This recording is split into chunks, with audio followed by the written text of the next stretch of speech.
In Sri Lanka, postal voting was held for 3 days until Friday, in which over 7,12,000 government officials exercised their franchise. Now, according to Postal Department officials, the use of postal votes was high over the first 2 days, as over 80% of people have used postal votes on the first 2 days itself. The polls, which are first one ever since the economic crisis and protests in 2022, are being seen as a crucial vote that will decide the future of the island nation. The economic and political turmoil had forced former President Gotabaya Rajapaksa to flee the country and later resign in July 2022, which was followed by Ranil Wickremesinghe becoming president for the remainder of the term.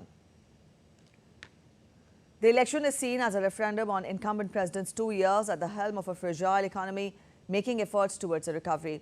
Sri Lankan President Wickremesinghe faces tough challenge from the leader of the opposition in parliament, Sajith Premadasa, as well as from the leftist alliance leader, Anura Kumara Dissanayaka. With 38 candidates in the fray, 17 million voters will decide the fate of not just the candidates, but also the future of the South Asian nation. All right, DD India's correspondent, Dr. Ahmed Muin Farooqi, joins us from Colombo. Ahmed, good morning. Now, we've told our viewers how 80%, more than 80% people voted through postal voting. Help us understand the political procedure there in Sri Lanka and also the political landscape. How are the political parties poised? Though we've given just a brief outline of the political system in Sri Lanka to our viewers. Good morning, Preeti, and good morning to all our viewers. Primarily speaking, you see, Sri Lanka, it follows the system of executive presidency. That is, the president, he is the head of the state, he's the head of the government, he's the head of the cabinet, he's head of also the tri-forces, the armed forces. Now, that gives immense power to the president. And now that the nation, the island nation, is heading towards the presidential elections on 21st of September, the stakes are very high. There are 38 candidates already in the fray, but there are only 3 front runners as of now. People might also count in another candidate who was from the current, the majority party in parliament, the SLPP. But primarily, the 3 frontrunners, namely the incumbent president Ranil Wickremesinghe, who's primarily seeking a re-election on the basis of his policies in tackling the economic crisis. At a time when he had assumed the charge in 2022, the country was grappling through a severe economic crisis. And this is the reason why he's expecting that the people would consider him as an option, because he is probably the one who could take the nation through stability as well as growth.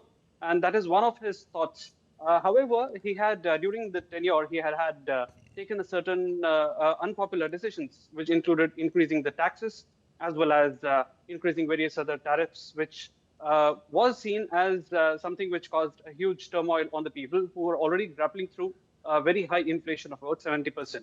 Meanwhile, the inflation has now been curtailed and it's around, it's less than 5%. It's, as per the latest numbers, it's around 2% as of now, as per the last month. In addition to that, the interest rates have also brought down, they have been brought down, and essentials availability has been improved in the island nation.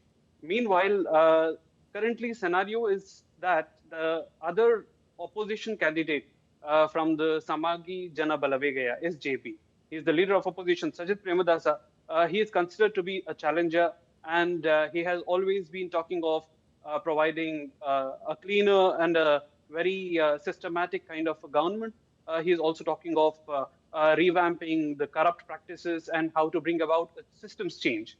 And he's also the one who's talking of stability and a positive kind of a growth towards creating a new economy. This is one of the candidates who is considered as a challenger. Meanwhile, a leftist alliance, National People's Power, led by Anura Kumara Dissanayaka, is also considered as a popular option among young voters. He had been one of the leaders who had vehemently challenged that the IMF deal, which the current government had struck, needs to be renegotiated, and this found some amount of resemblance with regard to the other candidates' campaigns also. This also struck a chord with the common people because they thought that by renegotiating the IMF deal, probably their hardships could be brought down. We have to understand here, and I want to make it clear to all our viewers, in July 2022, Sri Lanka went through, in fact, not just in July, in the major part of the year 2022, Sri Lankans faced terrible circumstances in which there was acute shortage of essentials. There was a short supply of rice, of other food grains, of fertilizer, of medicines, and also of fuel. During that time, India had come to the assistance of Sri Lanka by providing a huge humanitarian assistance of over $4.5 billion. And this helped Sri Lanka in managing the crisis at that point of time. Priti. All right, Emma, thank you so much for joining in with those details from Sri Lanka.